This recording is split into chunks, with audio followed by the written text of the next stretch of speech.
I'm going to talk about the beginning of a legacy, the life of my father, Earl William Head.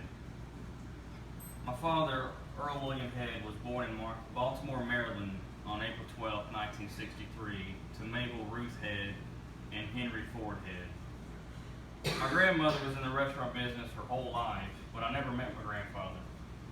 At the age of 18, my father and grandmother left Baltimore and my grandfather for Villa Rica, Georgia, after years of alcohol abuse.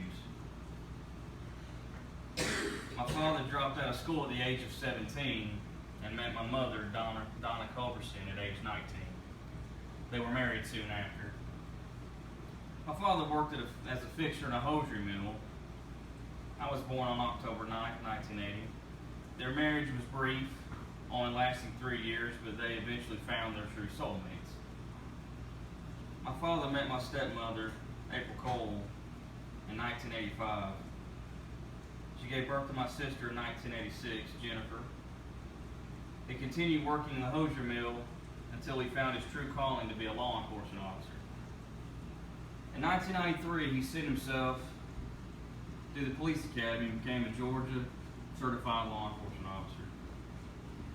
In law enforcement, my father worked on many specialized units, including traffic enforcement and DUI task forces. My father was recognized by his fellow officers as reliable, trustworthy, and effective. My father taught me that every man and woman that wears a badge is part of our family. He truly believed in the blue line values. On a vacation one summer, he backed up his statement and showed me firsthand when he spotted an officer struggling with 3 suspects on the side of the road. My father quickly got out of the vehicle and identified himself as an off-duty police officer. Then he proceeded to assist the officer, and together they secured the suspects. My father received a commendation from that agency's chief of police. Through his 20-plus years service, he received other commendations. He saved many lives, pulled fellow officers from harm's way, and many times put himself in harm's way to protect others. I grew in amazement watching my father get ready for work, donning the badge and the uniform, hearing stories his friends shared about him, and the amazing things he did for people. I knew at an early age that I wanted to follow his footsteps and pursue a career in law. In 2001, my father and stepmother welcomed my brother Will. In 2003, I attended and graduated police academy to become a second-generation law enforcement officer. And I'm also looking at attending law school in the future. He inspired me to make the field of law my career path, as well as my 12-year-old son. In 2009, my father was involved in an accident on duty that left him in critical condition. He sustained 8 fractures in his skull and several other broken bones. He was in ICU for several days, but after only 6 weeks, he returned to work. A few months later, after a confrontation with a suspect, his head injury was worsened when he and the suspect butted heads. My father had to be taken to the hospital and ultimately was medically retired in 2010. The head injury my father sustained resulted in him developing sleep apnea. My father's life began to take a turn for the worse in 2012 when my stepmother, April Head, lost her 4-year fight with breast cancer. He slipped into a depression for the first couple years, began drinking heavily and not eating, not sleeping, and just not taking care of himself. It took some time, but he realized he needed to be there for the rest of his family and began taking better care of himself. He stopped drinking liquor, started to feel better.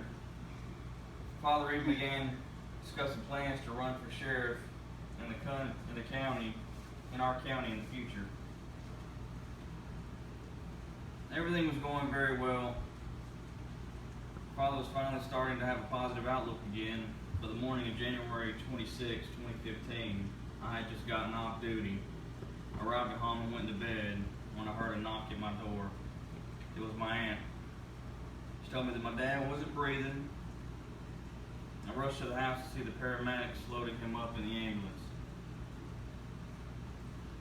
arrived at the hospital where the doctors informed me that prior to the paramedics' arrival that my father had stopped breathing, most likely a sleep apnea, and he had not breathed for at least 30 minutes. Father was hooked up to respirators that were breathing for him. Multiple tests were done to check for brainwaves, but none could be found. Many procedures were done to attempt to get neural responses, with no success. On January 28, 2015, doctors informed me that my father was brain dead and that nothing more could be done. And I realized I had to say goodbye to my father at 51 years old. The man who inspired me and began our family's tradition in the field of law was gone. My father's passing left a great void in the law enforcement community. He was loved and respected by many. And as the eldest now of my father's side, I will ensure the legacy continues, but he will never be forgotten. I'm grateful for the time I had with him. He molded me into the man and the officer I am today. I can't help but feel robbed as he was taken so young, as was my stepmother, but everything they had worked hard to build, I have now taken the mantle and will continue where they left off, as my children will when my time is past. Cherish every moment you have with those you love. There are no guarantees in life, as only death is certain. This was the beginning of a legacy, the life of Earl William Head, but it doesn't end there. We have just begun the next chapter. I am building my legacy, therefore his legacy will never end.